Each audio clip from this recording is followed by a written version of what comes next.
A todos que estão aqui presentes em nossa reunião, aos que estão conectados através da nossa plataforma. É um prazer contar com a presença e o interesse de vocês para nós debatermos um assunto jurídico, um assunto que interessa mais de perto ao profissional da advocacia, que é honorários de sucumbência.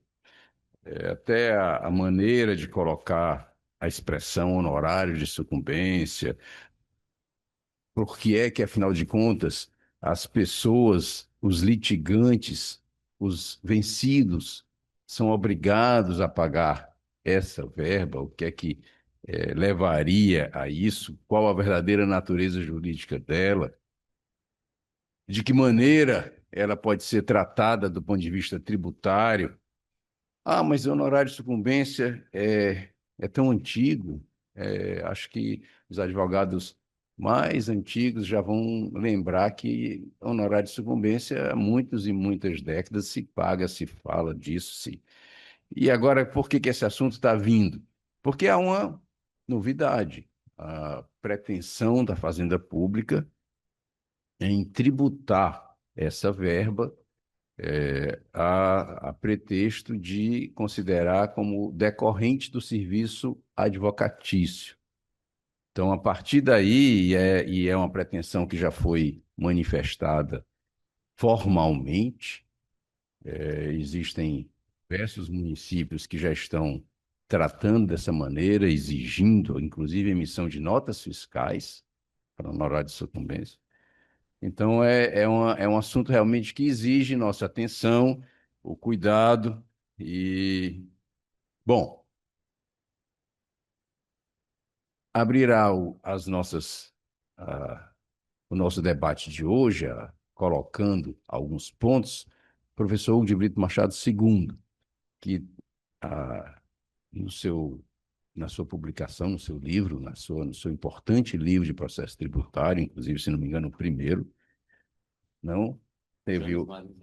Não, o primeiro seu. Primeiro livro do professor Machado II, que é o processo tributário, processo já havendo a autonomia da questão da matéria tributária, e já estuda honorários de advogados de sucumbência há bastante tempo, vai abrir os nossos debates, vai fazer algumas colocações que servirão como orientação para que a gente inicie propriamente, que a gente faça as colocações devidas ou as colocações pertinentes ou as questões, as perguntas. A maioria das vezes nós costumamos deixar mais dúvidas do que certezas, mais perguntas do que respostas. Então, professor Hugo II, por favor, pode iniciar a sua fala.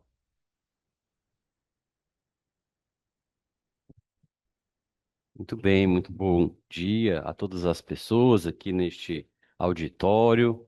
Muito bom dia também a quem nos assiste remotamente pelo Zoom. É sempre uma alegria iniciar mais uma reunião ordinária do Instituto Cearense de Estudos Tributários.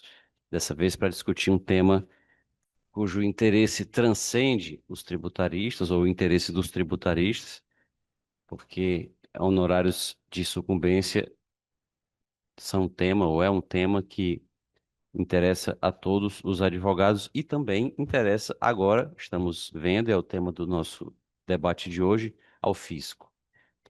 O fisco que pretende tributar esses honorários. Só deixando claro, eu vou fazer uma apresentação geral do tema, mas o doutor Schubert falará também sobre ele.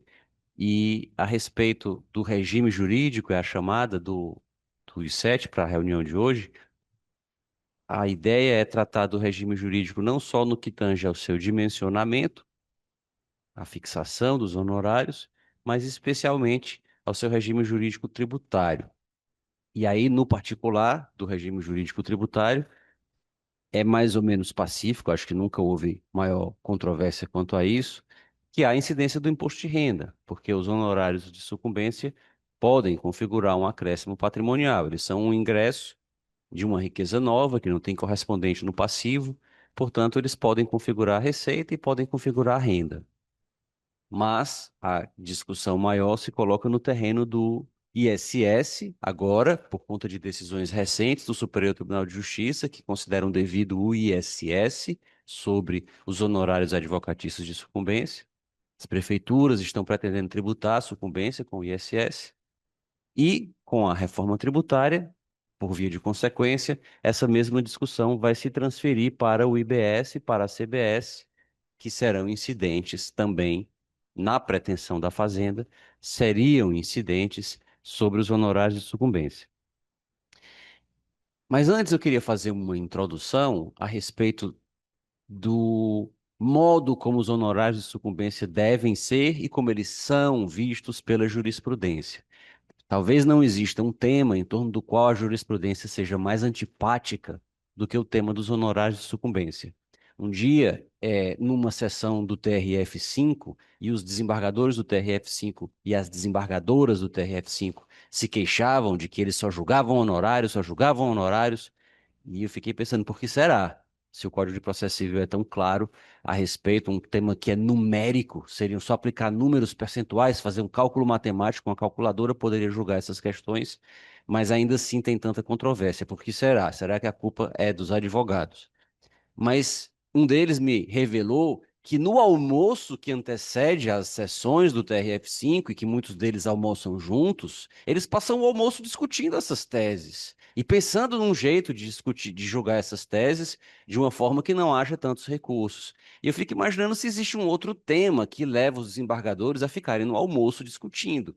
No almoço, que eles não estão julgando ainda, não estão tendo que trabalhar ainda. No almoço, eles podem falar de vinho, podem falar de futebol, podem falar de política, mas eles vão falar dos julgamentos. E falam do quê? De PiscoFins, eles falam de ICMS na base de cálculo do PiscoFins, falam de IPI na importação de bens por consumidor final. Não, eles vão falar de honorário de sucumbência. Por que será? Então, esse é um tema que merece a nossa reflexão. No Código de Processo Civil de 1973, nós tínhamos o artigo 20, parágrafo 4º, que estabelecia que nas causas que não houvesse condenação, nas causas que fossem de valor inestimável, nas causas de pequeno valor e nas causas em que fosse condenada ou vencida, era a palavra, a fazenda pública, os honorários seriam fixados por equidade. E com base nesse artigo, sobretudo depois da estabilização da moeda, até a estabilização da moeda, não havia uma discussão mais intensa sobre sucumbência contra a fazenda pública. A discussão era normal, os juízes aplicavam 10%, 15%, 20%, dependendo do caso, como acontece com qualquer particular. Não havia, na jurisprudência, um debate tão caloroso sobre o parágrafo 4º do artigo 20 do CPC 73, até a estabilização da moeda nos anos 90, com o plano cuja autoria é disputada, né, se é do Itamar Franco, que era o presidente, se é do Fernando Henrique Cardoso, que era o ministro da Economia ou da Fazenda, se era do Ciro Gomes, que ficou no lugar dele quando ele foi candidatar-se à presidência da República em seguida. Mas o Plano Real estabilizou a moeda, e com a estabilização da moeda, os precatórios passaram a ter algum significado econômico. As pessoas passaram a receber alguma coisa relevante a título de precatório que não era corroído pela inflação e por índices equivocados e por déficit na atualização até que ocorresse o pagamento. Então, quando os precatórios começaram a ter um pouco mais de dimensão, talvez os juízes tenham começado a observar: opa, mas esse advogado aqui vai receber tudo isso? Não pode, tá errado.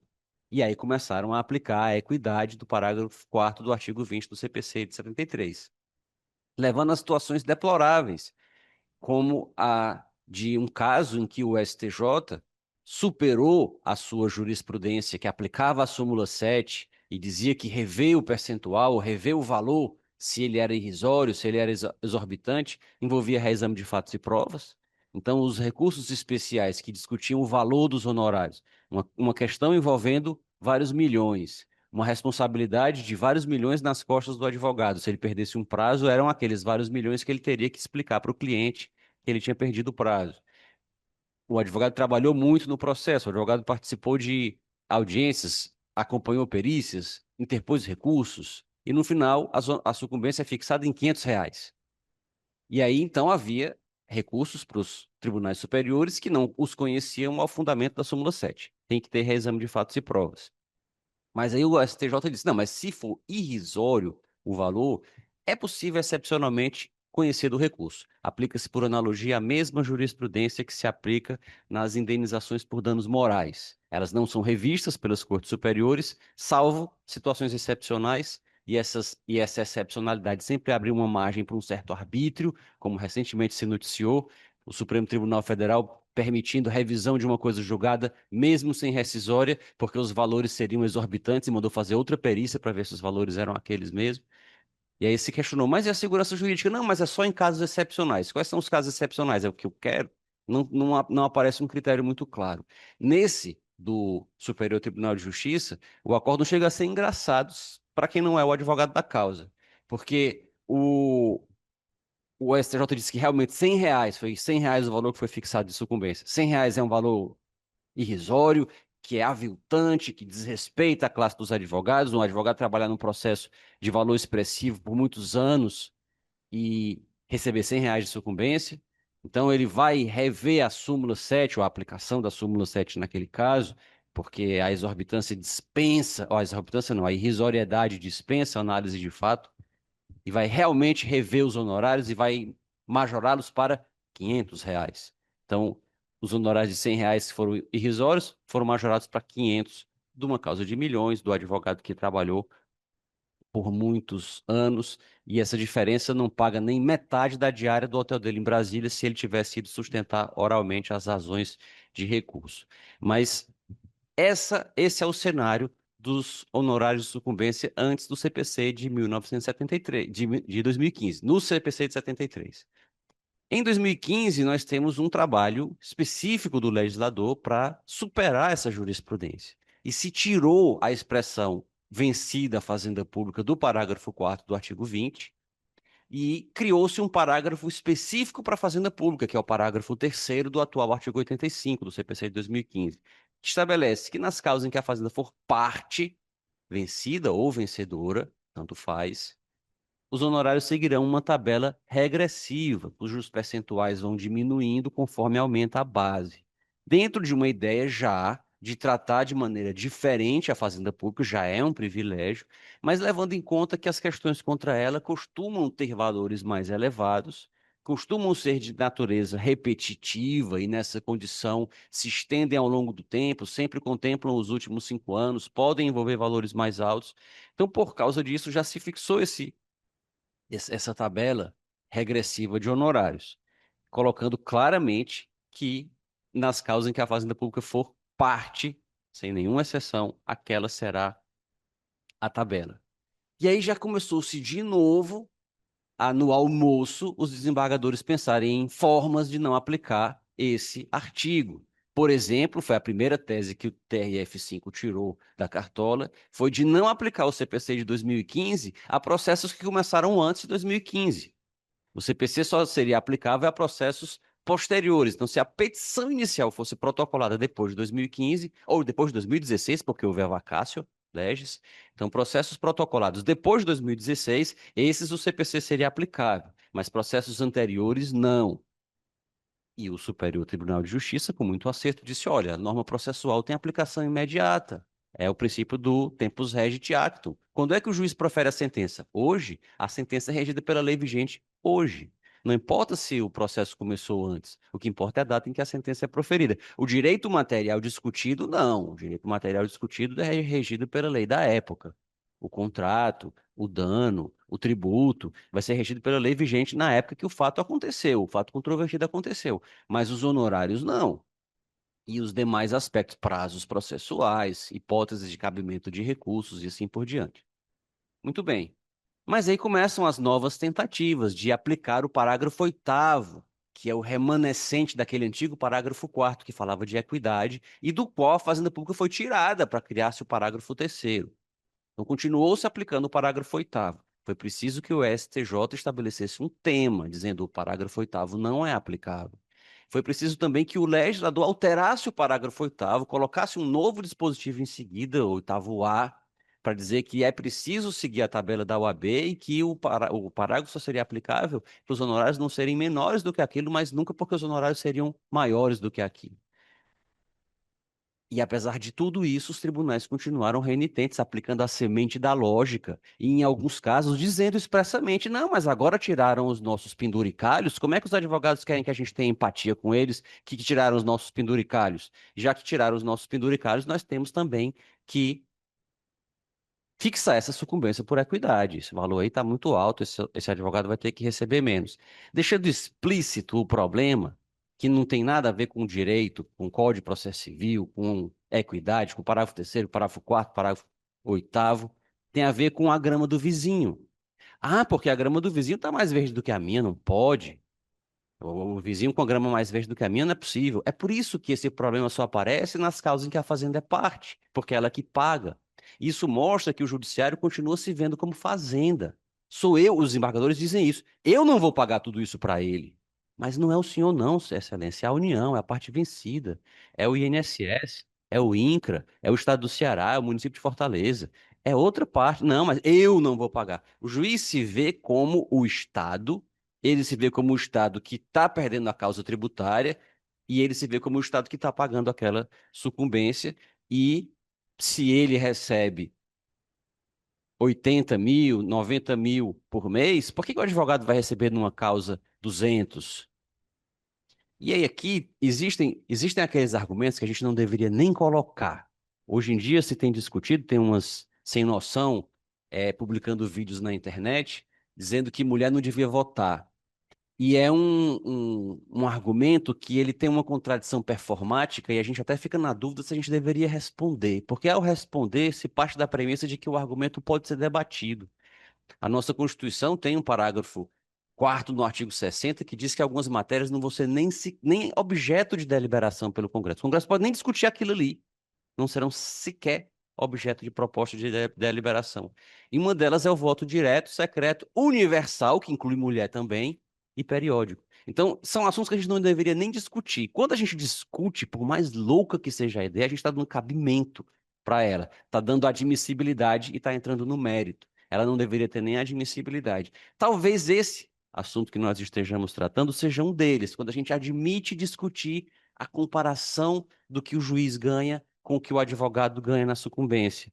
Quando a gente sabe que o advogado ganha remunera o seu escritório que tem custos com colaboradores, o seu escritório que tem custos com energia elétrica, com água, com tributos, com correspondentes, com uma série de despesas que precisam manter o escritório, das quais a retirada que o advogado faz ao fim do mês para o seu sustento é só uma fração. Então, se nós tivéssemos que comparar a sucumbência com a remuneração do juiz, nós teríamos que comparar a sucumbência com o orçamento do tribunal. Aí sim, porque o tribunal, até o papel higiênico do desembargador, quem paga é a União, o estagiário dele, a assinatura dos pacotes de IA para fazerem os julgamentos e finalmente alguém lê as petições dos advogados, vai ser a IA que vai ler pelo menos, o pagamento que se faz do carro oficial, o pagamento que se faz da estrutura do ar-condicionado, enfim, de toda a estrutura do tribunal. Então, se nós compararmos a estrutura do tribunal e a despesa dela com a estrutura dos escritórios de advocacia, aí nós podemos fazer essa comparação com a sucumbência. Isso para não mencionar o argumento final, que seria o de que se o ilustre desembargador acha que advogar é tão fácil e que com qualquer processo ele consegue rapidamente, todo dia, receber uma sucumbência dessas, ele está perdendo tempo continuando no tribunal. A advocacia é aberta a todos, ele não precisa nem fazer concurso, basta passar no exame de ordem, se não já tiver a inscrição dele, e pode pedir a sua exoneração e voltar a advogar, ou passar a advogar. Se essa fosse a questão, não tem ninguém, nenhum artigo da lei ou do ordenamento obrigando-o a ser desembargador. Mas é como eu disse, esses argumentos não deveriam nem ser colocados. Não são argumentos que devam ser colocados, porque o que a gente precisa é cumprir o Código de Processo Civil. O Código de Processo Civil é suficientemente válido, mas aí, apesar do Código de Processo Civil e apesar do que dispõe claramente o artigo 85, nós temos no Supremo Tribunal Federal conhecido um recurso com repercussão geral para discutir se realmente o artigo 85 é válido ou não e como ele deve ser interpretado. Mas qual o artigo da Constituição que esse artigo viola? A razoabilidade. Então, porque ele não teria razoabilidade, seria preciso rever, e talvez o Supremo, fazendo coerência com a sua posição nos últimos anos, vai legislar criando critérios diferentes do 85 para dizer como é que os advogados devem ser remunerados no caso de sucumbência contra a fazenda pública, não sucumbência contra qualquer outra pessoa. Se for um banco que for condenado, se for um sindicato, se for uma empresa que for condenada, aí se aplica o percentual de 10 a 20% normalmente. Nesse caso não tem semente de lógica, nesse caso não tem razoabilidade, nesse caso não tem comparação com o salário do próprio juiz, nesse caso não tem nenhum problema. O problema é quando a fazenda pública é que paga a condenação. E aí vem uma reflexão final ainda nesse campo geral. Por que que nós temos tantos processos? Às vezes a gente tem um problema grande e a gente fica se preocupando com detalhe. Então temos um problema sistêmico, um problema que assola o sistema como um todo. O sistema como um todo não funciona e a gente fica se preocupando com detalhes. Tem um carro enorme com motor que está fazendo barulho, que está rangendo e que está cheio de problema. E a gente fica se preocupando porque pingou uma gotinha de óleo e tem que colocar um guardanapozinho para limpar aquele óleo que pingou. A gente tem que se preocupar de por que que o motor está daquele jeito, rangendo e esquentando e vazando óleo, em vez de se preocupar com enxugar o gelo ou com enxugar o pinguinho de óleo que cai. Nós temos uma quantidade absurda de processos. Os juízes alegam não ter tempo para lê-los. A produção de prova é feita de uma forma absolutamente precária, porque os juízes não têm tempo para ler inicial e contestação e definir os pontos controvertidos e determinar as provas que podem ser produzidas, proferindo um despacho saneador. O artigo do Código de Processo Civil 357, que trata do despacho saneador, é um dos mais violados de todos. O juiz profere aquele despacho genérico, especifiquem as partes que têm provas a produzir. As partes já disseram na inicial e na contestação. Quem tem que dizer as provas que têm que ser produzidas é o juiz. O juiz tem que dizer, olha, nesse caso aqui, eu li a contestação, eu li a inicial, controvertido é o fato A, B e C. São esses fatos que eu estou em dúvida e quero que as partes provem. E elas podem provar com prova A, B e C. E eu já vou até determinar de ofício a prova D. Mas o juiz que não tem tempo para fazer isso. E aí, a produção de provas é feita na doida. As partes esclarecem no escuro as dúvidas que elas acham que o juiz pode ter, mas elas não sabem se o juiz vai ter aquela dúvida ou não. Mas é porque o juiz não tem tempo de examinar todos os processos. Depois o processo é julgado, cabe recurso, interpõe-se o recurso, o tribunal não tem tempo de examinar os processos, porque são muitos processos, e aí vem uma IA e aplica um tema. Aí a pessoa diz: não, mas não é esse tema, o meu processo julgou outra coisa. Não, aplicou o tema. E aí você vai entrar com recurso, mas é protelatório e tal. Não, porque o juiz não tem tempo. Para chegar nas cortes superiores, então, é quase impossível hoje em dia. E se chegar, quem vai julgar é uma IA que vai aplicar um tema também, porque os ministros não têm tempo de julgar os recursos, porque tem processo demais. E aí, será que o problema não seria, em vez de colocarmos a IA mais sofisticada para julgar mais recursos, não seria diminuir a quantidade de processos para que os juízes possam ler os processos e julgar os processos como eles deveriam ser julgados?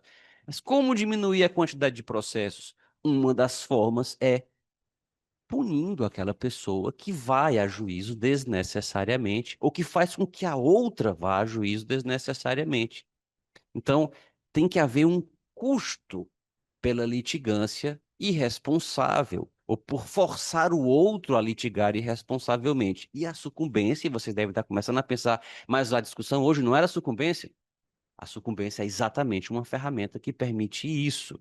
A sucumbência faz com que a parte diga: não, eu não vou entrar com essa ação, eu vou preferir outra solução, porque entrando com essa ação, eu posso perder e ter que pagar a sucumbência.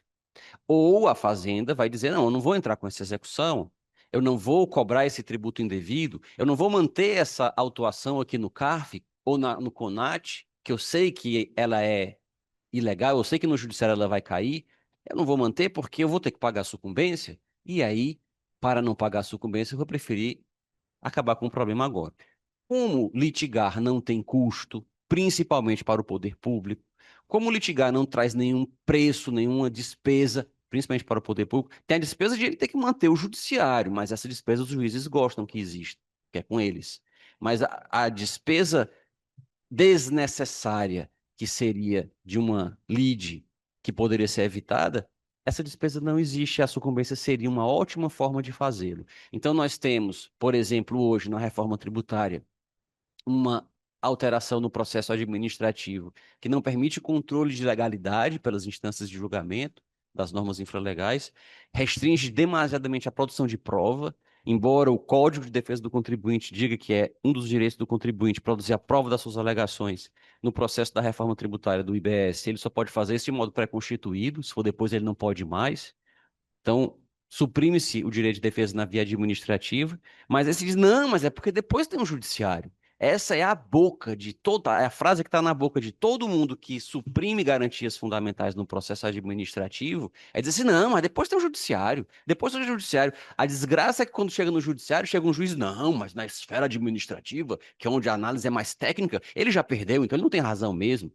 Parece uma história que o professor Hugo de Brito Machado contava de quando ele era juiz federal de primeira instância e tinha um advogado dativo que às vezes defendia os réus no tempo em que as varas julgavam tudo, então ele julgava penal, julgava tributário, administrativo, julgava todas as matérias, e aí vinha o advogado dativo e dizia na defesa prévia: o meu cliente, o meu assistido é inocente, como será demonstrado nas alegações finais. Aí tinha toda a instrução, aí depois nas alegações finais ele dizia só assim: o meu cliente é inocente, como já foi demonstrado na defesa prévia. E aí ele não demonstrava a inocência do rapaz em canto nenhum. Terminaram deixando de nomear esse dativo, porque ele só fazia essas duas petições, uma remetendo à outra, uma remetendo ao vazio da outra. Pois assim fica quando, na via administrativa, se nega o direito do contribuinte, porque ele depois tem o judiciário. E aí depois chega no judiciário, não, mas você já teve a via administrativa. E aí ele não se defende de direito em canto nenhum. A sucumbência seria uma forma de, caso a fazenda tivesse que pagar sucumbência elevada numa causa em que ela perdesse, ela diria: não, essa execução aqui eu não vou entrar porque eu vou perder e vou pagar a sucumbência. Esse processo administrativo eu não vou manter no CARF porque depois eu vou perder no judiciário e vou ter que pagar a sucumbência. E assim por diante.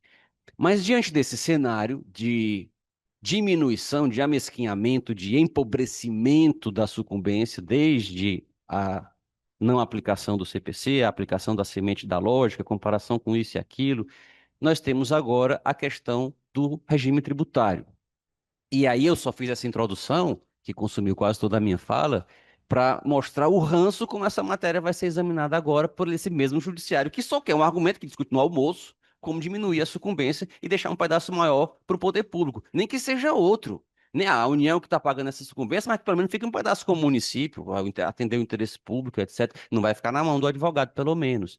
Então, a, essa é esse é o viés que vai fazer com que essa análise seja feita. E qual é a análise? Os municípios pretendem cobrar o ISS, porque a sucumbência seria prestação de serviço. O ISS, ainda examinando o tema antes da reforma tributária, vamos examinar o ISS como imposto sobre serviços. Serviço, ele pode decorrer de um contrato cujo objeto é uma prestação de uma obrigação de fazer.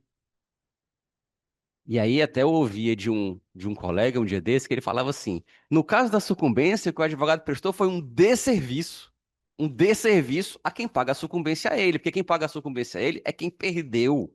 Então, o trabalho dele não trouxe uma utilidade. Mesmo se a gente for para aquele conceito mais amplo de serviço, o Supremo ele tem alargado o conceito de serviço. Mesmo antes da reforma tributária, nós tivemos um primeiro acórdão do final dos anos 90 em que o Supremo adotou, ainda sob a batuta do ministro Moreira Alves, o Supremo adotou um conceito de serviço bastante restrito, que foi o chamado conceito civilista de serviço, ou até poderíamos dizer romanista, que era de o serviço envolver uma obrigação de fazer. Se não há obrigação de fazer, não há serviço. E foi por isso que o Supremo declarou inconstitucional a incidência do ISS sobre locação. Na locação não há fazer, há apenas um dar temporário, portanto não há serviço. Depois nós sabemos que o Supremo alargou esse conceito de serviço. Ele passou a entender que é serviço, por exemplo, o leasing, num acórdão um tanto confuso, em que o ministro Eros Grau fala que o leasing é como se fosse um financiamento. Mas se ele fosse como se fosse um financiamento, ainda que a gente pudesse tributar as coisas na base do como se fosse, praticamente como se fosse, mas aí deveria ser o IOF, já que é um financiamento, e não o ISS. Mas o Supremo começou a entender que o que importa é que haja uma utilidade. Então, o serviço pode ter uma natureza imaterial, o serviço pode não envolver necessariamente um fazer, mas há uma utilidade que o prestador oferece ao tomador. No caso da sucumbência, nem a utilidade há. Há uma desutilidade, porque o serviço é prestado e é remunerado pelos honorários contratuais, que são sujeitos ao ISS, pelo cliente que, vitorioso na ação, o pagamento da sucumbência ao advogado é feito pela parte adversa, a qual nenhum serviço foi prestado. Então, esse é o primeiro ponto. Não há prestação de serviço. Ah, não, mas aí nós temos, é o argumento, nós temos que diferenciar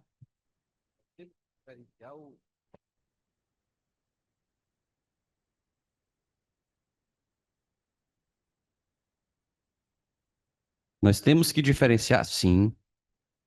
Estava falhando, agora eu vi pelo contraste com esse. Nós temos que diferenciar o tomador e o beneficiário. Uma pessoa pode contratar um serviço para ser prestado para outra pessoa.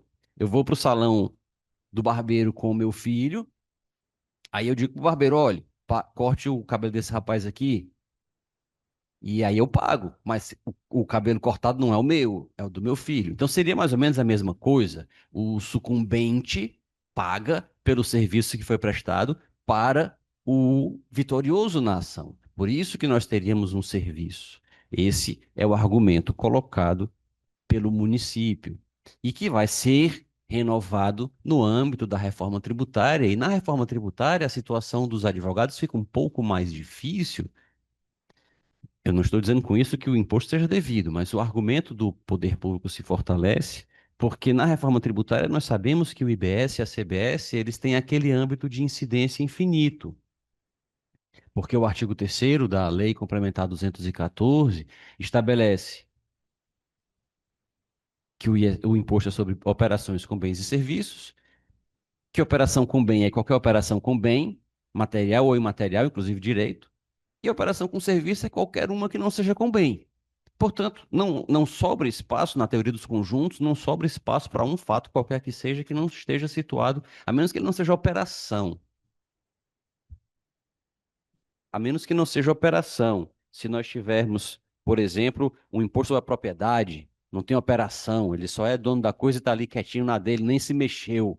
Aí talvez nesse caso fique fora do âmbito de incidência desse imposto. Mas se tiver, se a pessoa se movimentou, se ela mexeu o dedo, já pode ser considerado uma operação e já vai ser tributado pelo IBS. Então isso coloca a questão de saber se seria incidente esse imposto na sucumbência. No caso do ISS, nós temos a questão de que se o advogado paga o ISS pelo regime de sociedade de profissionais, que ele paga por um valor fixo, ele não tem a sua receita tributada pelo ISS, o mesmo regime deveria ser aplicado à sucumbência. Então, se o escritório tem 3, 4, 5 advogados, paga um valor fixo por mês para o município, porque nos temos lá do artigo nono do Decreto-Lei 406, e nessa condição ele não é tributado pelo seu faturamento, é tributado pelo número de advogados, a mesma lógica vai se aplicar para a sucumbência. Não é para incidir sobre a sucumbência, ainda que ela fosse remuneração por serviço, por esse motivo. Ficaria de fora, ou ficariam de fora, é, apenas os autônomos que não fossem cadastrados no município, porque mesmo esses também vão pagar o valor fixo. Agora, com o IBS e a CBS, não. Nós não vamos ter o regime da tributação fixa, tem só uma redução de alíquota, e aí essa alíquota seria aplicável se estivéssemos diante de uma operação. Ainda é preciso que seja uma operação. Não me parece que uma condenação que decorre de lei e não de contrato, e que tem uma natureza reparatória, ainda que a reparação seja paga diretamente ao advogado e não à parte, mas ela tem uma natureza reparatória, faz parte daquela ideia ampla de ressarcir o vencedor de todas as despesas que ele teve no processo, honorários periciais, custos judiciais, é um ressarcimento, apenas nesse caso o ressarcimento se dá diretamente ao advogado. Então, aquilo que está sendo ressarcido, que é o honorário advocatício, já foi tributado pelo ISS, no caso pelo IBS, não seria o caso de tributar o ressarcimento também. Então, são pontos que eu trago aqui para a nossa reflexão. E só por último, para vermos como a situação não é fácil, eu participo de um grupo de discussão sobre a reforma tributária em que esse assunto foi colocado. E aí, uns colocaram de um lado que não era para tributar, outros que era, etc e tal. E aí eu, só para testar uma hipótese, que é a hipótese de que o crédito do IBS da CBS ele é amplo só na hora de se dizer que a base também é ampla. Ela incide sobre tudo, por isso que ela gera crédito sobre tudo, e é por isso que tem que ter uma alíquota alta, porque tudo vai gerar crédito. É por isso que tem que ter o crédito só no pagamento, porque tudo vai gerar crédito. Mas na hora de saber se uma coisa vai gerar crédito mesmo, não, peraí, vamos ver se vai gerar crédito, né? Porque tem que ver se gera crédito. Então, eu disse, não, então se houver incidência de IBS e CBS sobre a sucumbência, isso vai gerar crédito para quem pagar esse IBS e essa CBS sobre a sucumbência. Aí você, não gera crédito não, porque não foi uma operação para ele e tal. Bom, se não for uma operação para ele, se não gera crédito é porque também não deveria haver o débito. Mas isso nos antecipa a quantidade de litígios que nós vamos ter com a reforma e talvez o caráter utópico, até ingênuo, que algumas pessoas têm de achar que com a reforma tributária os conflitos vão acabar. Mas eu estou ansioso, acho que falei muito mais do que eu devia, estou ansioso para ouvi-los, ouvir o Dr. Schubert, que tem aí também, eu vi várias anotações, já trouxe até impressas, preparadas, algumas anotações sobre o assunto, e estou ansioso para ouvi-los. Muito obrigado.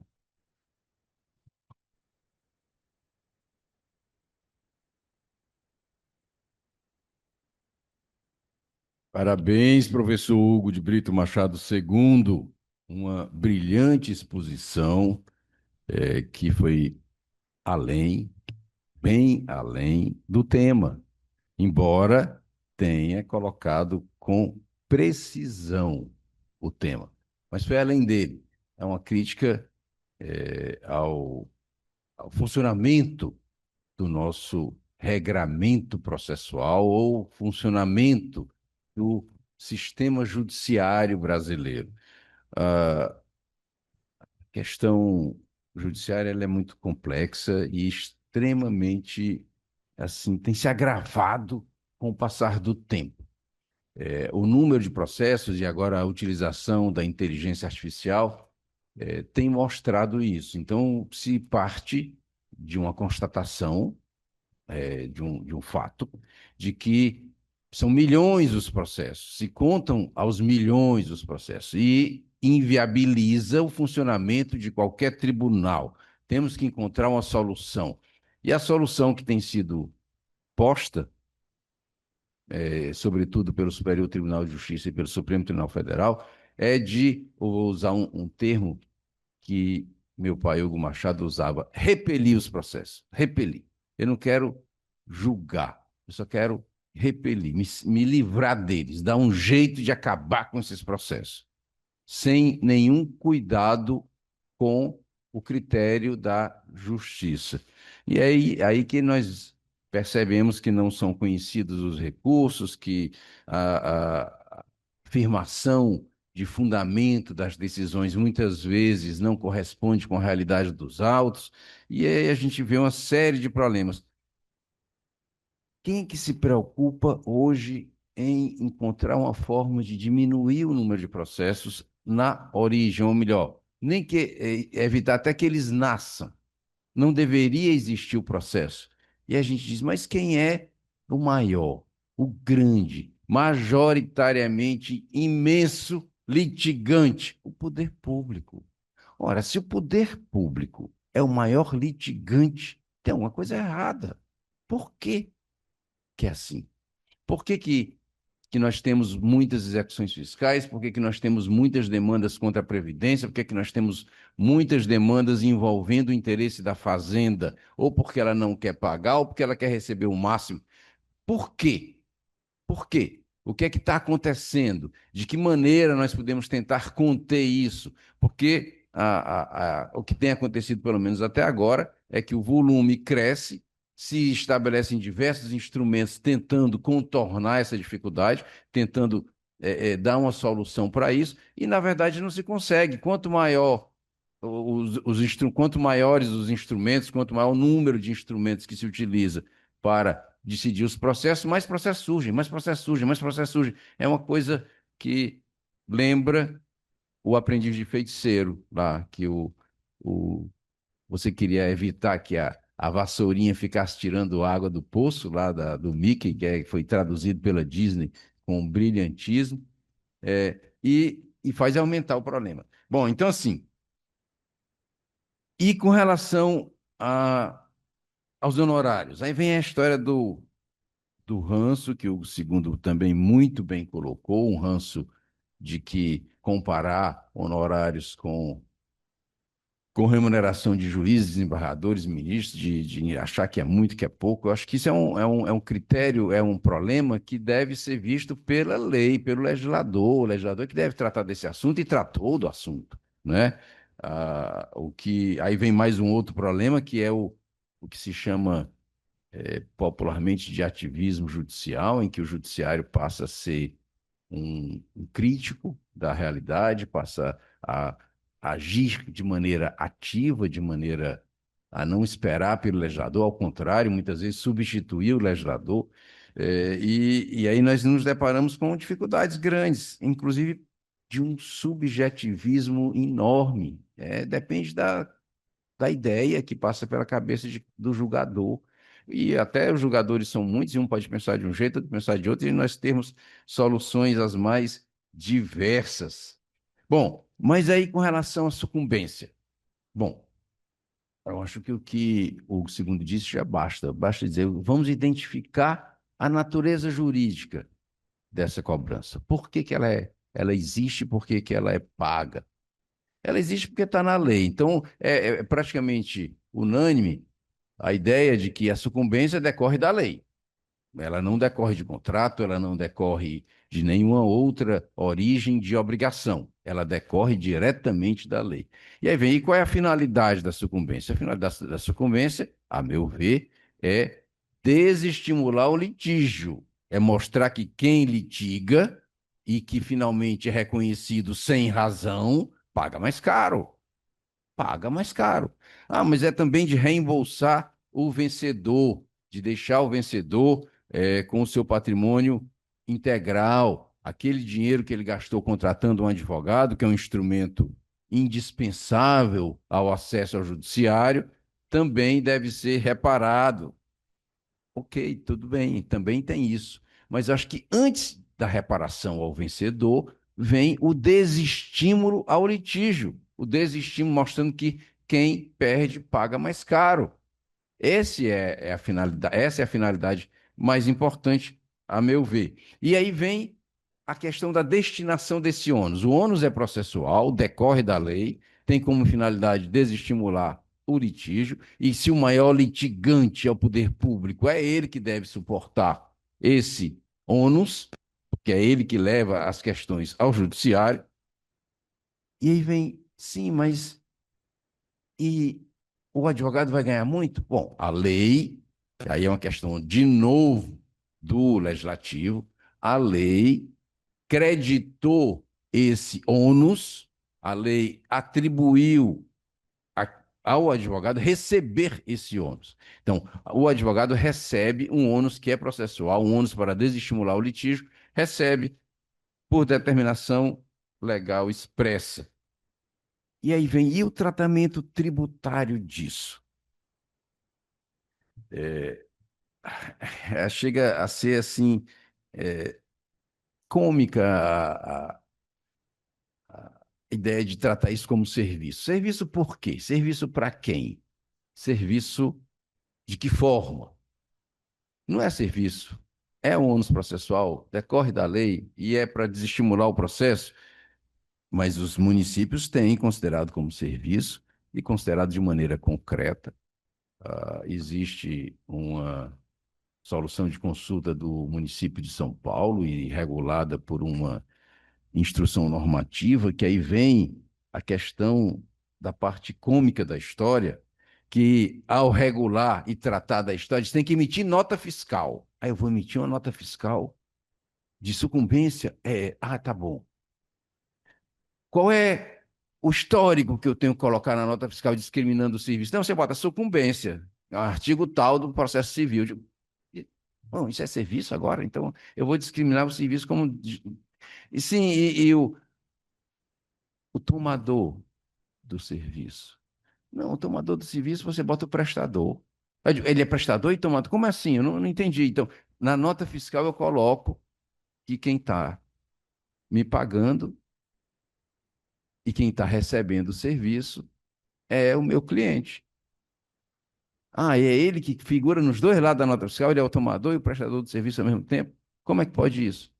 Não, mas é uma exceção. É apenas para viabilizar o sistema. Você imprime essa nota só para poder ter uma forma para o município cobrar o ISS. Então, a nota já mostra a dificuldade no preenchimento desse formulário, que é inviável, que está errado. E não pode ser dessa maneira. Mas, já que é para receber, tudo pode. Se o contribuinte errar uma letra, pode pagar uma multa cara. Mas o município pode inverter totalmente a lógica do sistema e determinar que a nota seja preenchida, obviamente equivocada, de uma maneira louca, e mesmo assim está valendo. Diante dessa questão, vai se chegar aos STJ. Então, as as cobranças chegam ao STJ. E chegando ao STJ, vem uma primeira questão que é colocada na sistemática de tributação do Simples Nacional. Então, vem lá um escritório de advocacia que aderiu ao Simples e está recebendo e paga os tributos pela sua receita decorrente do serviço que presta e pede a exclusão do valor da sucumbência. Eu não posso considerar a sucumbência como decorrente do serviço que eu presto.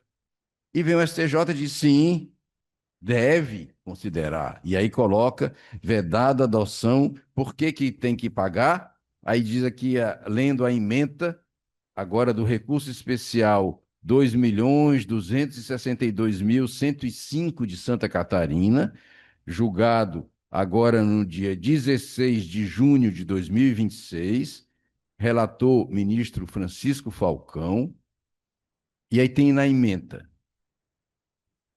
A opção pelo Simples implica a adoção do regime de tributação unificada, cuja base de cálculo corresponde à receita bruta, não sendo possível ao contribuinte selecionar regras próprias de outros regimes para reduzir a incidência tributária, ou seja, é vedada a adoção de regime híbrido, combinando o regime do Simples com regras do regime ordinário previsto na Lei Complementar 116/2003. A definição de receita bruta abrange o preço dos serviços prestados e os honorários advocatícios sucumbenciais, embora possuam disciplina legal própria e sejam suportados pela parte vencida.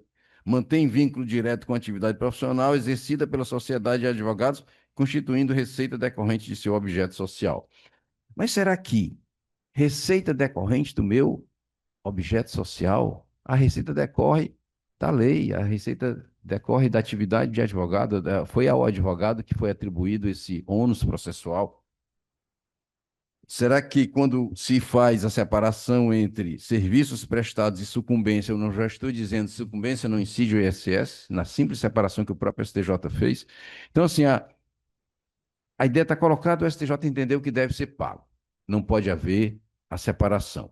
Quando a própria lei 123, que trata do simples, já estabelece essa possibilidade de separação e já diz que é receita bruta, sim, mas decorrente da atividade específica e óbvio que tem que se entender que é de prestação de serviço, afinal de contas, estamos tratando desse tributo.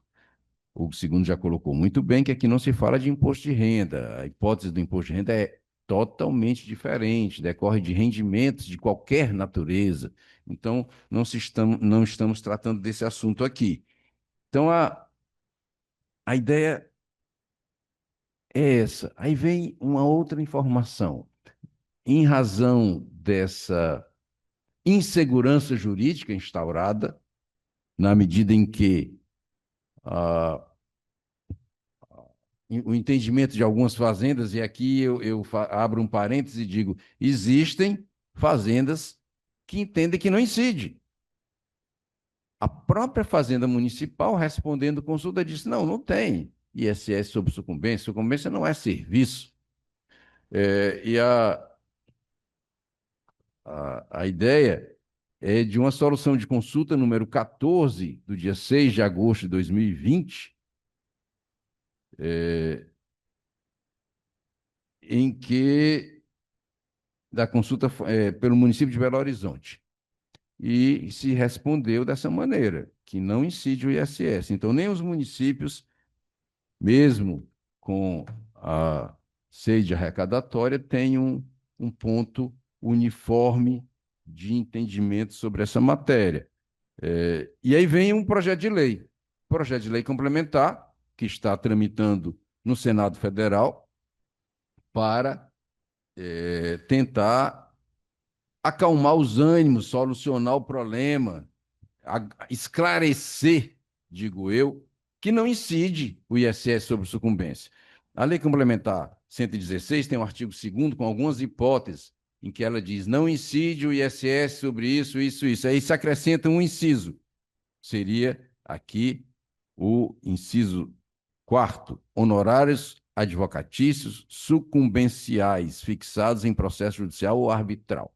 Então, esse inciso, acrescido ao artigo 2º da Lei Complementar 116, aclararia, acalmaria os ânimos e dizer, epa, não tem ISS, agora tem uma lei complementar esclarecendo. E o próprio autor do projeto, a senadora professora Dorinha Seabra, esclarece na exposição de motivos que é simplesmente explicitante o dispositivo de lei.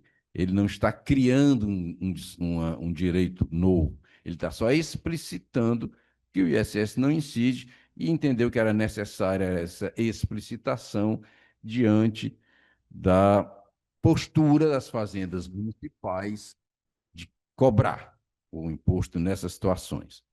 Mas, assim, eu apenas trouxe alguma complementação, algumas informações diante da exposição do professor Hugo de Brito Machado II, que não merece nenhum retoque, não merece nenhuma alteração, pelo contrário, me surpreendeu, não a exposição em si, não a demonstração de conhecimento do assunto, mas uma postura elogiosa, ao meu ver, de crítica feroz, de crítica veemente a determinadas situações que nós temos hoje em nosso país, que são vistas como naturais.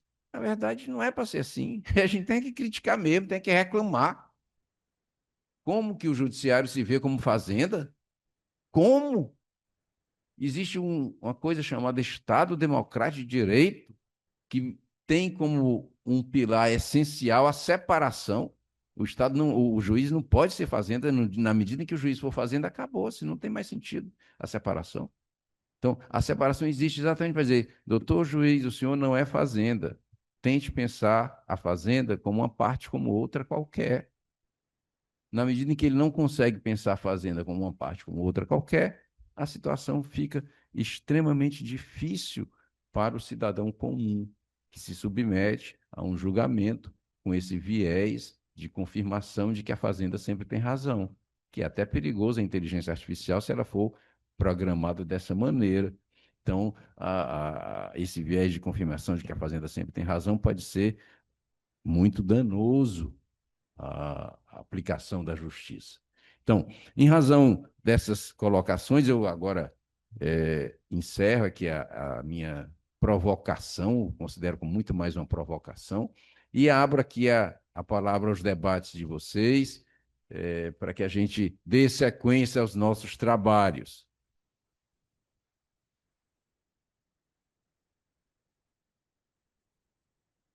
Pois não, doutora Letícia? Bom dia a todos. Em primeiro lugar, parabenizar pelo debate. É um tema que, de fato, deve interessar a todos. Costumeiramente, o I7 trata de assuntos especialmente tributários, mas dessa vez com especial atenção a todas as outras áreas, porque os honorários sucumbenciais são importantes a todos os advogados. Mas já entrando no mérito, eu acredito que o próprio termo honorários sucumbenciais, a meu ver, já estaria errado. Concordo com o conceito de que seria quase como um ônus processual, então os honorários poderiam ser retirados, poderiam ser ônus sucumbenciais.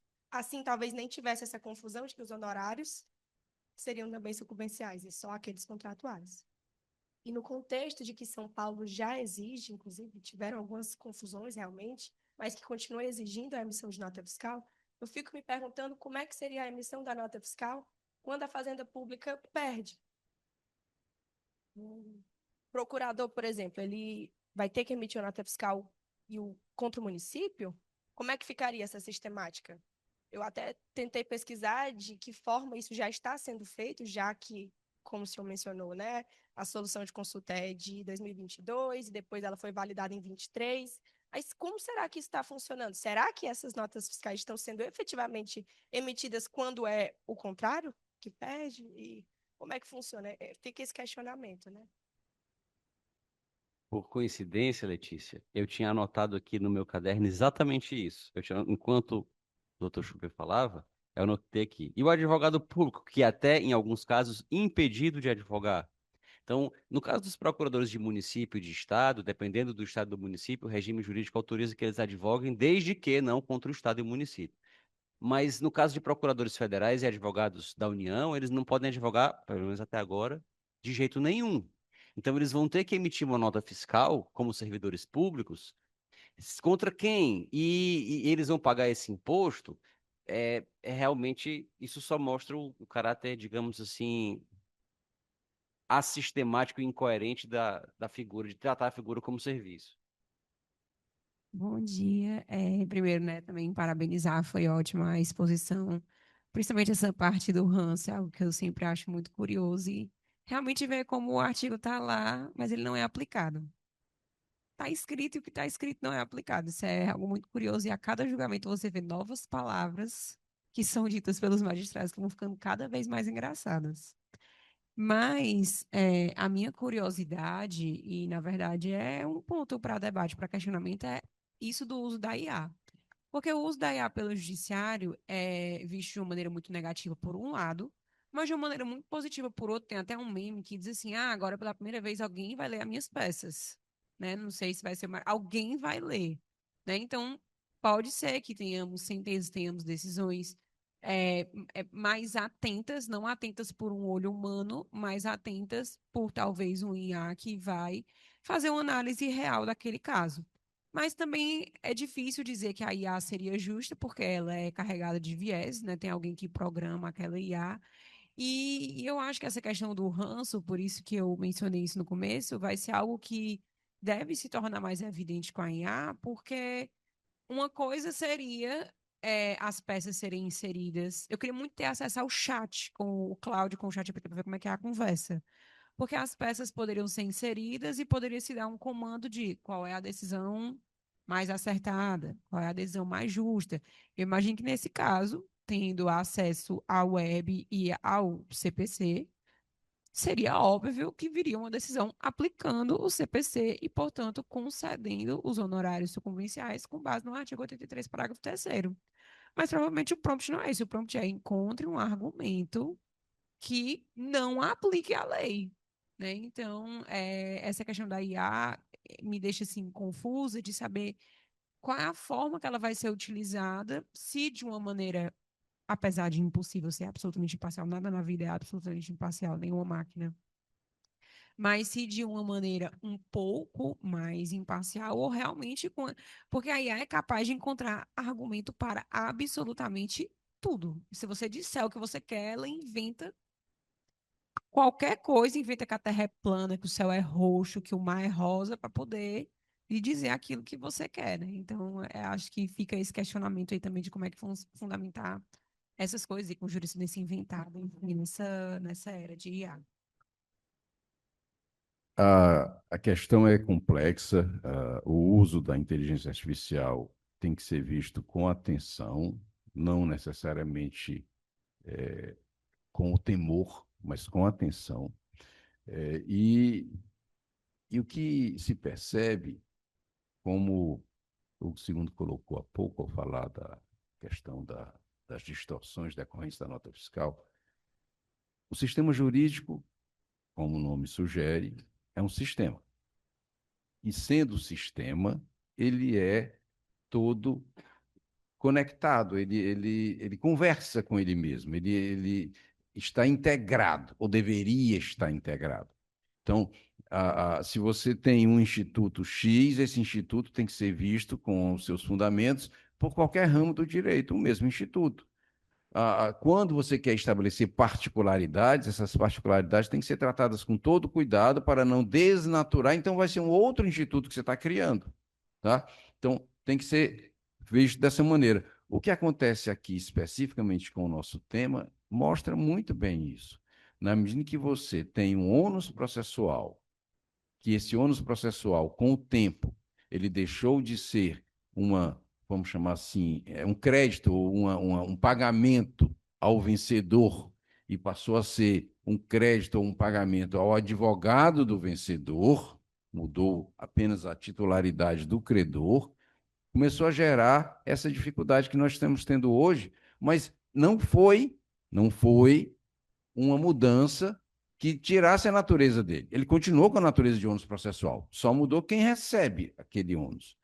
Nós vemos muitas assim, questões até de multas. O Supremo Tribunal condena muitas partes em multas, porque entrou com recurso protelatório, quando na verdade aquele recurso não foi protelatório, foi só tentar corrigir o erro de uma IA que, que atribuiu um julgamento e fez um julgamento totalmente desconectado da realidade dos autos. Mas mesmo assim corre o risco de pagar aquela multa. E aquela multa nunca foi questionada se era honorário de ninguém. É uma multa. Esse ônus processual da sucumbência é a mesma coisa.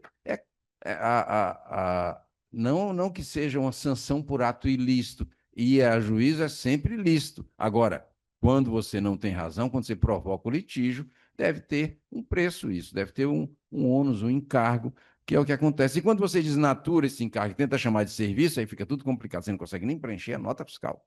Não tem como preencher uma nota fiscal com esse tipo de recebimento para considerá-lo como imposto sobre para considerá-lo submetido à incidência do imposto sobre serviço, o que, ao meu ver, é realmente completamente sem sentido. Mas, até do ponto de vista prático, caberia talvez saber o que é que falta para a Comissão de Constituição e Justiça já submeter logo esse projeto à votação. Entendo que não mereceria muita rejeição do Congresso, pelo contrário, acho que a maioria dos senadores ou até dos deputados todos iriam concordar com isso, esclarecer esse assunto, e é um ponto que merece a atenção de todos, especialmente dos advogados, para tentar fazer com que isso seja esclarecido e a gente evite mais essa distorção que ameaça o nosso sistema atual, sem o viés de achar que advogado ganha muito, ganha pouco. Isso é uma questão que está alheia à ideia do ônus processual. Faça umas breves observações aqui. Primeiro, em relação a essa questão da fazenda ter que ser vista como uma entidade diferente do juiz. Pode parecer bobagem. Ah, isso é um negócio dos livros de direito constitucional, besteira. O que que tem? O que que tem? A gente tem assistido digamos assim, a ampliação, o aumento dessa visão de que certas conquistas são só detalhes que terminam entrando num joguinho de disputas ideológicas e discussões só de ideias.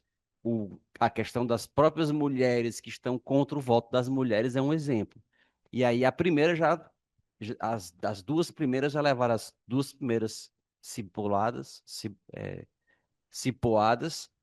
que foi a Michelle Bolsonaro, que defendia isso e aí agora se sentiu na pele, foi mordida pelo próprio veneno, e a Damares também, que estão agora reclamando que as mulheres na direita não têm vez e tal, quando elas próprias viviam dizendo que mulher tem só que obedecer o marido mesmo e ficar em casa. Então, e não é só no Brasil, não, no mundo, a gente tem visto mulheres dizendo, ah, a mulher tem que ficar em casa mesmo e tal. Elas só podem dizer isso porque outras antes não ficaram só em casa.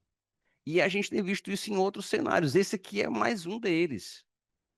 É mais um deles. Então, muitas cabeças literalmente já rolaram e muito sangue já foi derramado para a gente ter um juiz que tem alguma independência em relação ao executivo, porque já deu muito errado no passado quando não era assim. As pessoas, o grande mal de não estudar história, isso vale para a vida pessoal de uma pessoa, de não ter memória, isso vale para a vida de uma nação, de uma cultura, isso vale para toda a humanidade. Não estudar história é errar de novo. Quando a gente erra uma vez e sabe, puxa, por aqui não dá certo, não vou de novo. Mas esquece, vou de novo, aí vai de novo e se lasca de novo. Então é um ponto que a gente tem que refletir. Quanto à questão do uso da IA, a Lara tocou num ponto muito interessante. IA é um rótulo enorme que congrega, engloba uma série de ferramentas completamente diferentes. Tudo que de algum modo replica alguma coisa que a mente humana faz e que a gente chama de inteligência. Quando a máquina replica, a gente chama de inteligência também. Então, a IA pode replicar um despacho automático que um juiz faria, aí a IA faz o mesmo despacho automático. A IA pode ajudar a examinar as provas, um processo de 1.000 e tantas páginas, com não sei quantas provas, a IA vai examinar as provas para o juiz.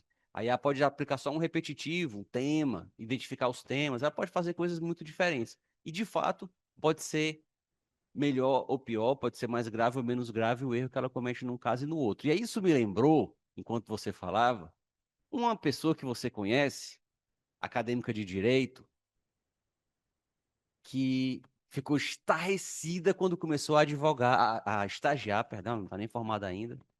Uma moça que a Lara conhece, que estagiava, não estagia mais, em uma vara criminal. E aí o juiz mal aparecia na vara, mas as poucas vezes que ele aparecia era para dizer assim: olha, sempre concordem com o Ministério Público. Só é para absolver quando o Ministério Público pedir.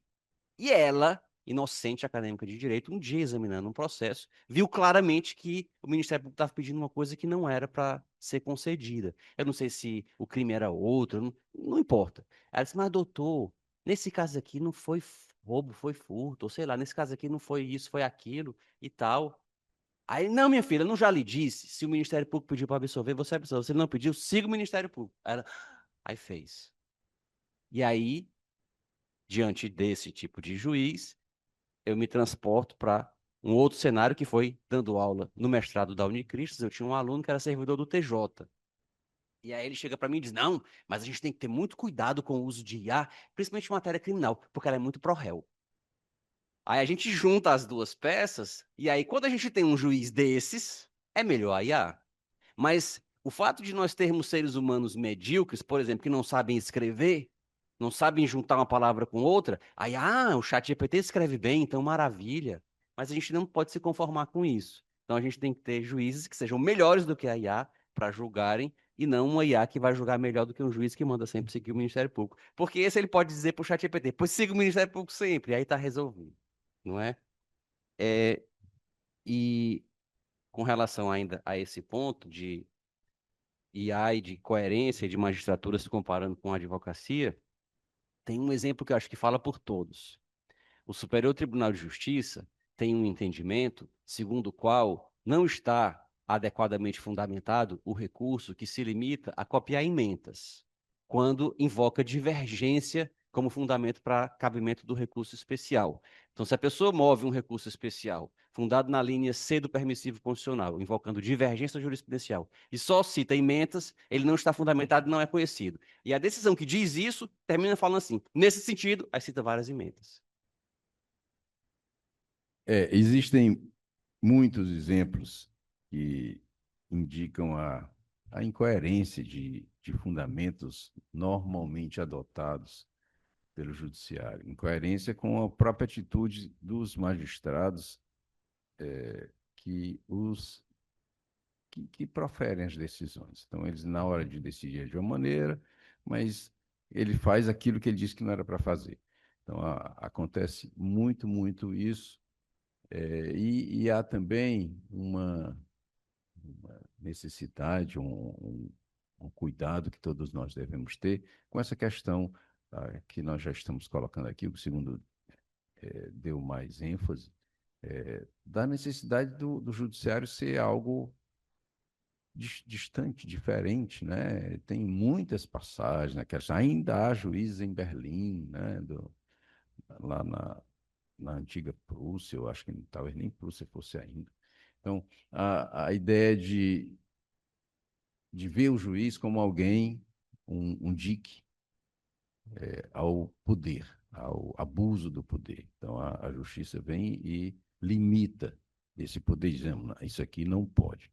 E aí nós temos que pensar, talvez, na nossa Constituição, que é a regra mais importante do sistema, e quantas vezes ela já foi emendada e de que maneira ela está sendo tratada. Agora ficou na moda PEC, tudo é PEC, PEC isso, PEC aquilo, PEC aquilo outro, tudo querem colocar na Constituição. Alguns dizem que isso é ruim porque vai engessar e tal, mas eu lembro que assim que a Constituição de 88 foi promulgada, aí se colocou o problema, não, mas da maneira que está, dois terços? Não, três, três quintos, né, para aprovar a emenda constitucional do Senado e da Câmara. É um quórum muito difícil de se obter. Não, não chega nunca a isso. E duas vezes, ainda tem que votar duas vezes. Agora já se tornou comum, né? De voto de liderança, voto disso, daquilo outro, resolve tudo rapidinho. Então, a PEC foi banalizada. A estrutura vem subindo. A gente agora, o, o exemplo nosso aqui dos nossos honorários de sucumbência estão no Supremo, e o Supremo considera que houve relevância, né, federal para poder, por conta do princípio da razoabilidade. A razoabilidade é tudo, pode ser razoabilidade. Se eu entender que o princípio da razoabilidade sozinho justifica o Supremo decidir um assunto, ele pode decidir sobre qualquer assunto. Não, não é uma ofensa reflexa. Qualquer assunto que ele queira, qualquer assunto que seja do interesse daquele ministro, daquela turma, daquele grupo de julgadores, qualquer assunto pode ir para lá.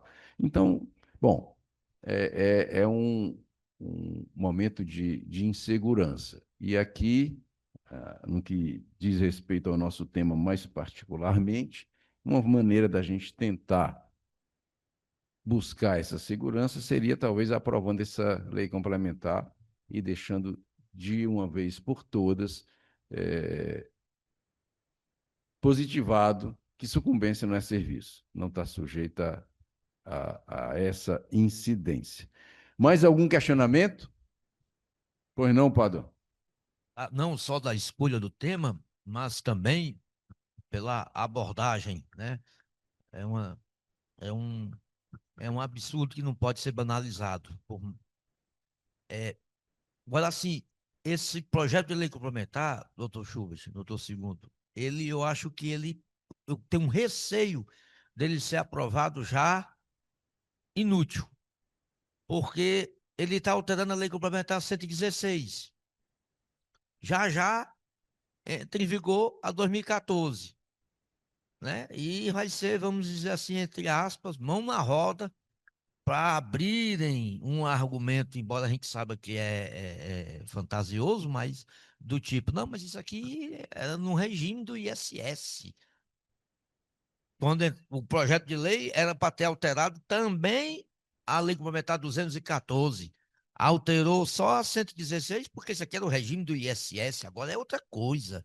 Bens e serviços tem um conceito mais amplo e tal. Então, assim, se eu fosse parlamentar, né, sugeriria que aproveitasse esse mesmo projeto de lei para alterar também a Lei Complementar 214, encaixando e tomando um cuidado para nenhum iluminado querer chamar isso aí de isenção. Né? Nenhum iluminado querer chamar isso aí de isenção, que eu não acho difícil, não, porque isenção não é revogável, né? A gente sabe a diferença entre isenção e não incidência, né? A não incidência é uma atipicidade, né? Na isenção nós temos atipicidade, porém o pagamento é dispensado e por aí vai. Mas era só essa colocação para ser feita. Muito obrigado. É uma ótima lembrança, Padre, de uma emenda a esse projeto, né, essa proposta de mudança da lei complementar, para se mudar também a 214, deixando clara a natureza da sucumbência, que é um ônus processual e, como tal, não pode estar submetida à incidência tributária. Acho que é uma excelente ideia para que quem vai tentar agilizar o trâmite do projeto, que também sugira essa proposta, né, sugira essa emenda.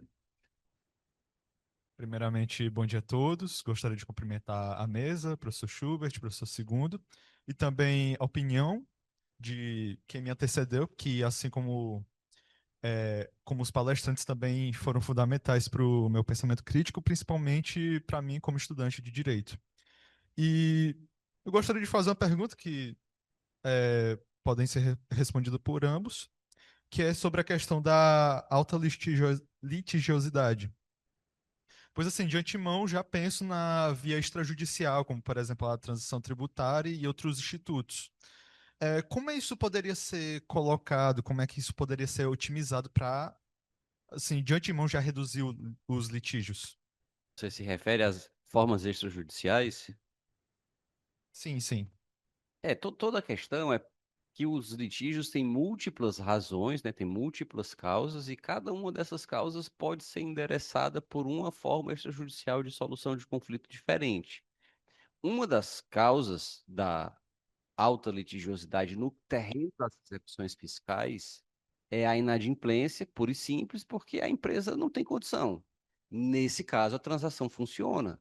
Então, se a empresa realmente não tem condição de pagar o débito, pode executar à vontade que não tem como esfolar a pessoa, ela não vai conseguir pagar, aí a transação pode ser uma solução. Mas tirando esse cenário, a transação termina não sendo um bom instrumento para a solução de litígio quando as causas deles são outras, né? Às vezes são desacordos legítimos quanto à interpretação da lei, às vezes são desacordos legítimos quanto ao fato, às vezes, aí nesse caso não tem transação que resolva, às vezes a questão é de puro e simples desrespeito dos precedentes e da legislação, seria a inadimplência estratégica, tanto por parte do contribuinte, que sabe que está errado, pode pagar, mas não quer pagar e protela até quando pode, ou então da fazenda, que sabe que está errada, mas não vai acontecer nada, e nesse caso ela também litiga irresponsavelmente. É para esses casos que a sucumbência poderia ser um remédio. Existem várias causas que estimulam a litigiosidade. A sucumbência baixa,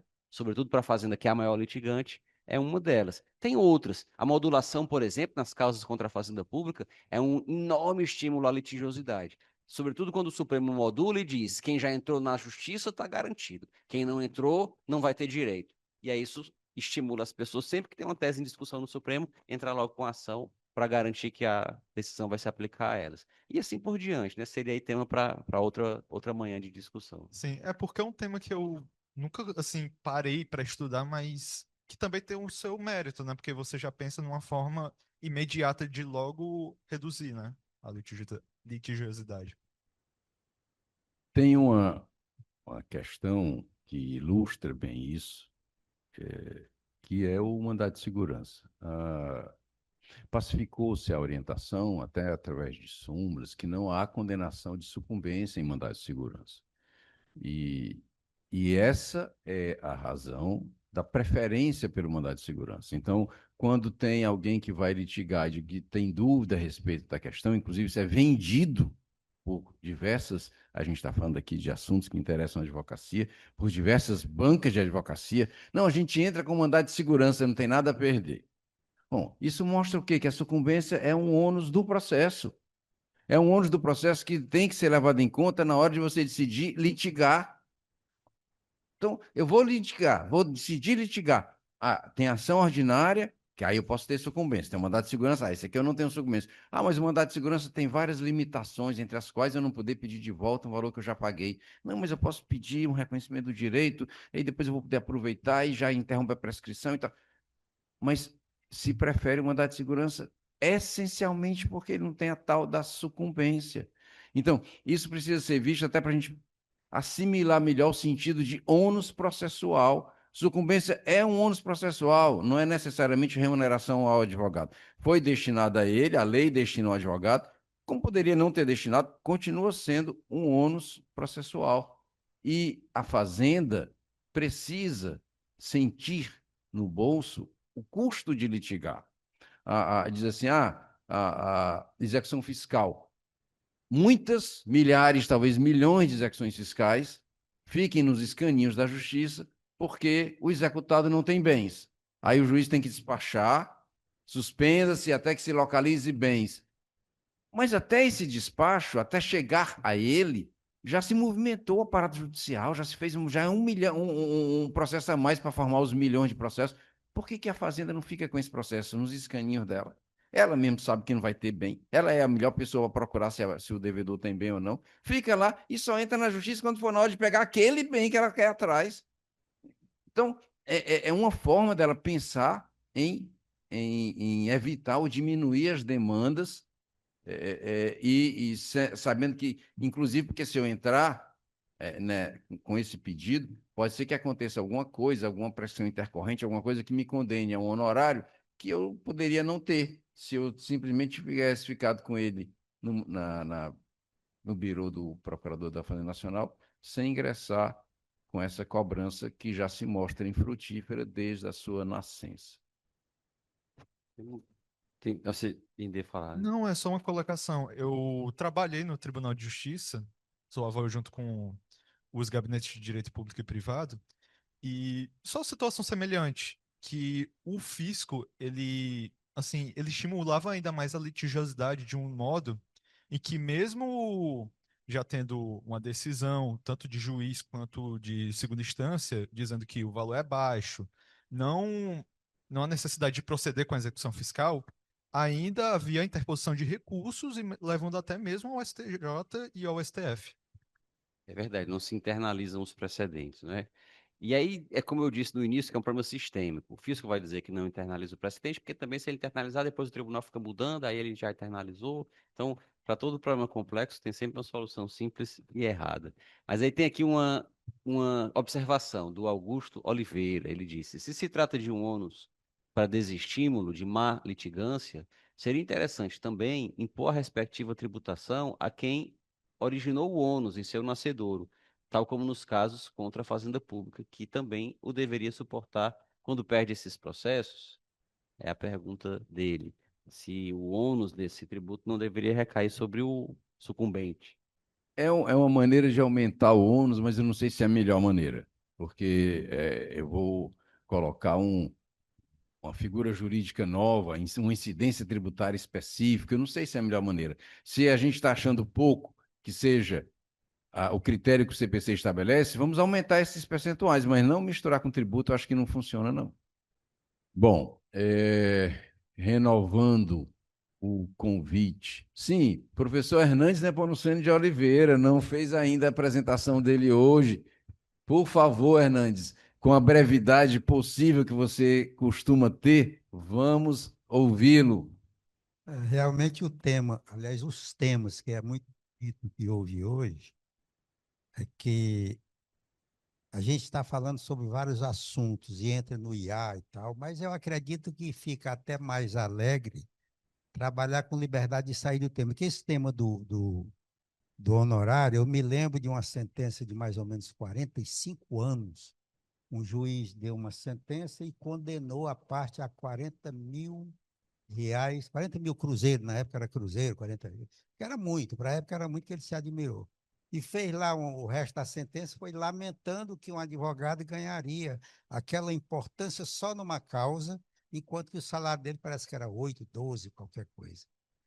E eu tive a honra de ter no escritório um juiz federal que se aposentou antes da época, pensando que eu poderia dar alguma chance e tal, e sofreu muito. O advogado, a gente lava o prato depois do almoço, carrega o processo, a cadeira quebrada você desce na escada, e tudo você paga. Então, é, essas coisas do honorário é uma ilusão. Você ganha uma vez eu ganhei uma causa de 202 mil reais há 25 anos, né, era uma senhora causa, muito dinheiro.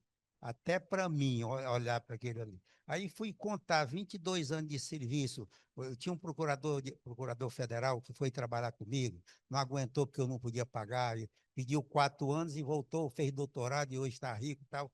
E eu continuo pobre pelo seguinte: 202 mil reais naquele tempo era mais ou menos 1 milhão, 2 milhões, hoje sei lá o quê. E eu fui calcular o tempo de serviço dedicado, pagando a pessoas de fora, advogado, estagiário, não sei o quê, o carro quebra tudo isso, eu tive prejuízo. Não é de brincadeira, eu não tinha nenhum motivo para dizer isso. Então, é muito importante que a gente leve em consideração que um caso desse de um juiz não é juiz, é ministro, a gente já viu isso, é uma questão de ciúme até, porque ele julga diferente o custo de vida do advogado, o custo de manter um escritório. Muitas vezes, quando há crise aqui no Brasil, dessa história de as crises que tem no Brasil, que são periódicas, o, quantos escritórios de advocacia fecham? A pessoa vai procurar outra coisa porque não dá para pagar, porque o judiciário não funciona. E, embora tenha aqui, estavam falando o que poderia fazer para melhorar, tem uma decisão recente do STJ, um ministro, eu acho que com muito bom senso, que às vezes a gente não vê muito bom senso nessas decisões fortes, ele dizendo o seguinte: o judiciário está reconhecendo que quem mais dá prejuízo ao Brasil, não sei o que, é o poder público.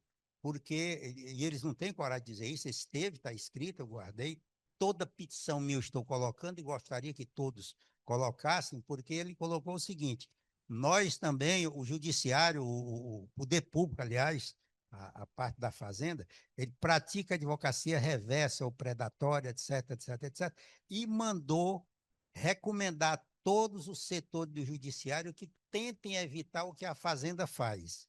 E aí eu queria fazer uma observação de que eles fazem isso coisa premeditada. Uma ação que demora 14, 15, 16 anos para chegar ao trânsito em julgado, e o doutor Schubert sabe disso, que vive disso, é que na ação de repetição de indébito e tal, tributário, essa coisa assim, o juro só corre depois do trânsito em julgado. E o trânsito em julgado, para uma ação dessas, 14, 15 anos, é 10 vezes, 30 vezes o valor da causa. Porque tem outra perda também dentro da advocacia predatória, é que eu entro com uma ação e ganho todos os setores, ganho tudo, todos os recursos, etc, etc.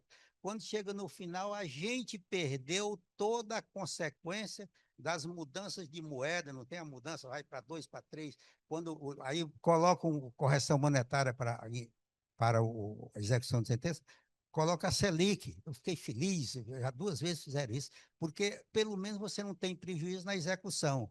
Aí diz, não, mas agora a Selic, baixa para Selic -1, baixa PCA, IPCA, IPCDB. Nós tivemos, em 93, a gente tinha 93 moedas no Brasil, e todas elas são contra a pessoa que está ganhando contra a fazenda pública. O que litiga de modo geral? Porque mesmo no particular você tem prejuízo. E não há estudo para minimizar essas coisas, para racionalizar o processo. Tem uma coisa no processo judicial, que eu tenho as ações que tem 20, 30, uma vez eu tinha 480 pessoas, e agora eu estou verificando no processo judicial eletrônico, é tudo muito, muito rápido, contra o advogado. Por quê? Porque sai uma decisãozinha pequenininha, não sei se o Schubert já teve isso, eu observo, e não tive tempo de ver uma palestra com alguém sobre isso, mas sai uma decisão, digamos assim, de 2 laudas, sai um despacho do sei que, e o juiz manda publicar no mesmo processo a mesma coisa pela quantidade de pessoas. Eu não sei se você já viu isso. Intimação. Isso é absolutamente. Outra coisa que tem nos juízos é que uma sentença de 4 laudas. Aí, quando chega no final, chega, não tem o quê? Intime-se.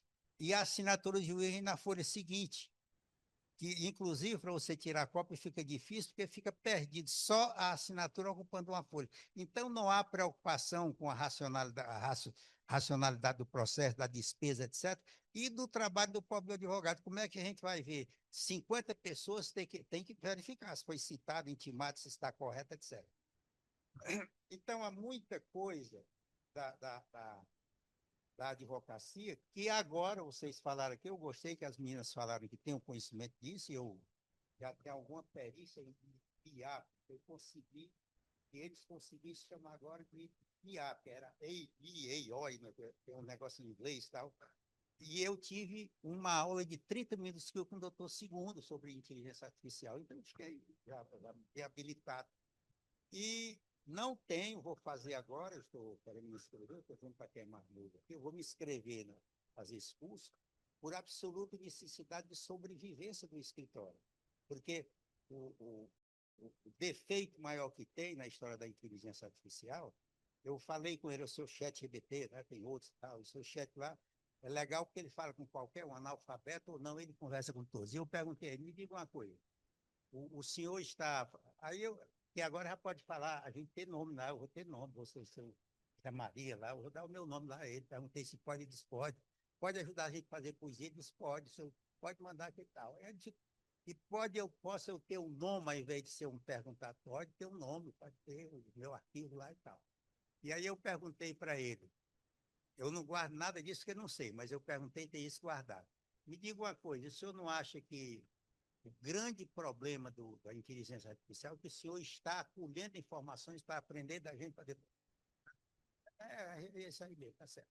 Então me diga uma coisa, o que eu sofro, será que já chegou no seu conhecimento? Eu sofro, como toda categoria de profissional, médico, os grandes, pessoal que trabalha com DNA, que não sei o que, são os velhos. As pessoas com 70 ou 80 anos, só esse ganham o Prêmio Nobel da Paz, essa coisa e tal. Então, nós estamos com uma barreira com a inteligência artificial, porque nós não tivemos a oportunidade de usar o computador, de usar, por exemplo, o WhatsApp, eu não sei usar e tal. Mas nós é que devemos levar essa ciência da experiência de vida para vocês. E nós não podemos levar porque tem o passo a passo para chegar lá, tem que botar, bota seu podcast, não sei quem, tá? Eu fecho o computador. Porque não tem condições de essas pessoas como nós chegarmos ao ponto de, pelo que eu sei, há 1.400.000 ou 1.600.000 advogados no Brasil, e só tem talvez uns 200.000, porque só os mais novos dessa geração, que conseguem ter um bom contato com o processo. Eu não tenho. Se me deixar só no meu escritório, eu não dou entrada em petição, porque o cara pede uma coisa, não sei de quê, o ID, PPD, sei lá. Aí o que acontece? O inteligência artificial precisa de um passo a passo. O senhor daria para a gente pedir, explicar isso, um passo a passo para as pessoas idosas terem uma maneira, por exemplo, um número que indica, o 16 juntar documento e tal, poderia fazer isso? Ele disse, pode. Eu posso preparar um programa para a gente facilitar a vida do idoso, chegar lá no caso do processo, o médico dizer a medicina dele, porque todos pegam um rapaz com 18 anos, uma menina com 14 anos, e vai traduzir a ciência dele, estraga tudo. É tradução de inglês para uma pessoa nova em relação a uma pessoa que quer traduzir, mas a palavra dele é outra, é um médico, a linguagem dele, o advogado.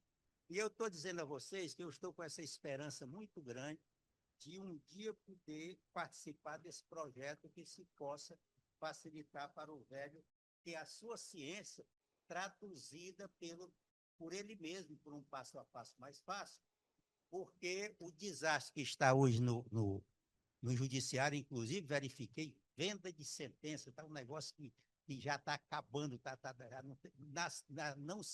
a gente já não mais confia no judiciário, no STJ, não sei o quê, porque saiu venda de sentença na cara do gabinete. Aí teve uma ministra, não estou lembrando até, uma pessoa muito decente, mesmo na profissão, inclusive, pelo amor de Deus, eu não sei nada disso, eu não sei porque está saindo isso. Porque quem faz a coisa são pessoas que não estão preparadas para o direito, para a responsabilidade, para a ética, para não sei o quê. E ele, como não sabe, ele só faz assinatura, como é o nome? EGOV, né? A assinatura da gente é EGOV. Imagine o que essas pessoas não põem para o pobre desembargador fazer isso, o ministro. Então, por que eu estou fazendo isso com ênfase? E me perdoe, porque todo mundo já tinha falado, eu acho que não estou atrapalhando o negócio do honorário, não, né? Que eu concordo. Eu sou mais preocupado com 85 para baixo do que essa novidade agora. Porque é tão complexo o honorário hoje, você lê todinho, é tão complexo que precisa de uma discussão a respeito. Pois era isso que eu tinha que dizer, pessoal. Quer dizer, o ChatGPT, ele é uma máquina tão importante para nós, idosos, quanto aquela maquinazinha a pilha, não se lembra? Que quando ia botar 2 milhões, tinha que tirar 3 zeros, depois multiplicar por 1.000, porque era pequena demais. E a gente, para nós, aquilo era uma altíssima tecnologia. E o ChatGPT, nós vemos pessoas quase analfabetas trabalhando no ChatGPT. Será que ele sabe perguntar? Será que ele sabe levar os fatos? Será que ele não vai levar isso aí para aquelas coisas que dizem que é mentira? E, por fim, chegou um advogado agora que ele entrou com 505 ações, se não me engano, num dia só, ChatGPT. E parece que ele foi preso, foi processado. Muito obrigado. Hernandes, muito obrigado pelas suas ponderações. Fica só o registro de os sistemas de processo serem mais intuitivos, né? Serem mais fáceis de operar, não só pelo idoso, como por qualquer pessoa. Então, realmente é uma preocupação que nós não vemos. Os tribunais não têm, aparentemente, ou pelo menos o resultado que se percebe do sistema funcionando, é de que essa preocupação não existe. Vamos, então, lutar por ela, né? Que os sistemas sejam mais intuitivos. Então, renovando o convite para estarmos juntos agora na última terça-feira de agosto de 2026, discutindo um tema que ainda escolheremos e que vocês também são convidados a sugerir temas importantes. Agradeço mais uma vez a participação de todos e um muito bom dia.